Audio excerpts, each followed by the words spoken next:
the way a lot of people know Joseph Conrad is Apocalypse Now. I don't think those two words appear in your book anywhere. They don't, actually. There's a book on Conrad in film. I don't much like the movie Apocalypse Now, so I'll be honest about Which version, or all of them? I must confess, I've seen the first one when it came out. I haven't seen the full 5 hours or whatever, Wagnerian Apocalypse Now. No, I think you're right. I think that Apocalypse Now is probably, the common touchstone. Of course, Heart of Darkness, usually in high school, prematurely, in fact, given the depth and interest and complexity of that novella. Being a writer is at least his second career. Yes. Because he spent quite a few years in a completely different direction. Yes, indeed. He was a very unusual sailor.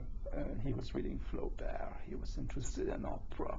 He spoke French fluently. I mean, compared to any his shipmates in English ships, he was an extremely sophisticated man.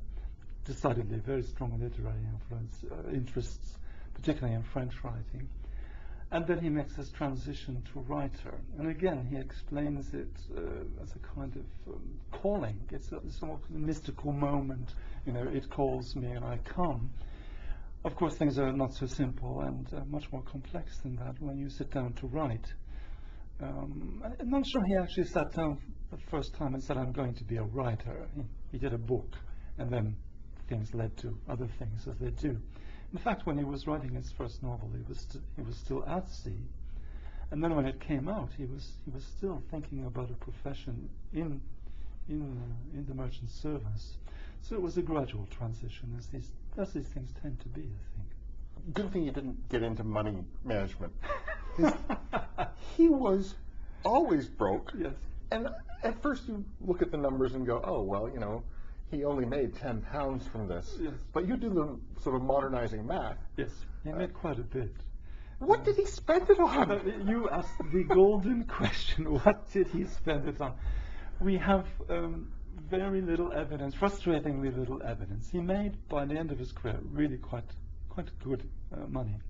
Indeed became well-to-do. He never owned a house, however. He did run a very large establishment in the south of England. He had a family, of course. He supported some of his wife's family. He supported his wife's mother. But where all that money went is the great mystery of Conradian biography. And unfortunately, we don't have the evidence to solve it. One speculates it could have gone on gambling. There might have been. He bought lottery tickets. He was quite keen on buying the French lottery tickets. We do have evidence for that. He lived well, there's no question. He had a chauffeured car. He had gardeners by the end of his career. Well, he'd be whining about not having money. Yes. And then he would book a trip. Absolutely. To France. Absolutely. There's a psychological problem there. At the end of his life, in 1923-24, he's still worrying about pounds and pence. And he had equivalent of more than $1 million in the bank, let's say. It is a great mystery, and I don't think anyone's ever going to solve it. It wouldn't have been easy to be a friend of Joseph Conrad. No. First of all, he would always be hitting you up for money. Yes, and you knew if you took him out for lunch, you were always picking up the check. But also, he could be cantankerous. Yes, he had a very cantankerous side, particularly as he got older.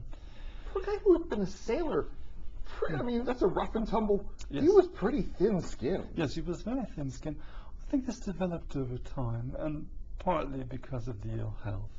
Gout and he suffered terribly from gout, is a notoriously psychological disease as well as we know, one related to diet. And he was ill so much of the last 10 or 15 years of his life, and I think that made him cantankerous.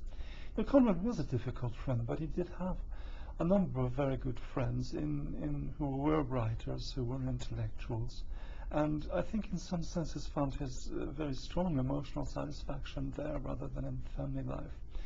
One of the reasons I call my book The Several Lives of Conrad is to try to place emphasis on Conrad as a more diverse character than he has been previously seen as the writer, as the sailor. I've wanted to add the personal dimension, the father, the friend, the husband, Yes, of course, there are things on which there's perhaps somewhat less evidence than for the sailor, and for the writer one speculates a bit here.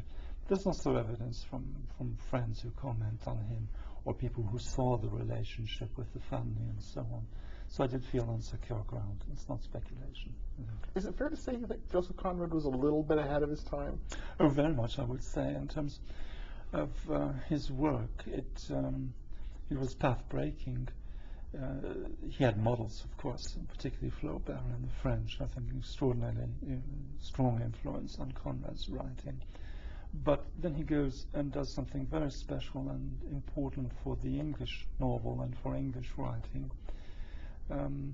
I think Conrad is partly very much a man of his time, but then very much a man of ours, and I think, to use the great phrase about Shakespeare, a man for all time, because his vision about very searing vision about the complexity and the anxieties and the challenges simply of being human, I don't think is time-bound. I think he hits something very essential, and I'm very convinced that Conrad's going to last. The book is The Several Lives of Joseph Conrad. I've been speaking with the author, John Stape, and The Several Lives of Joseph Conrad, published by Bond Street Books, distributed in Canada by Random House.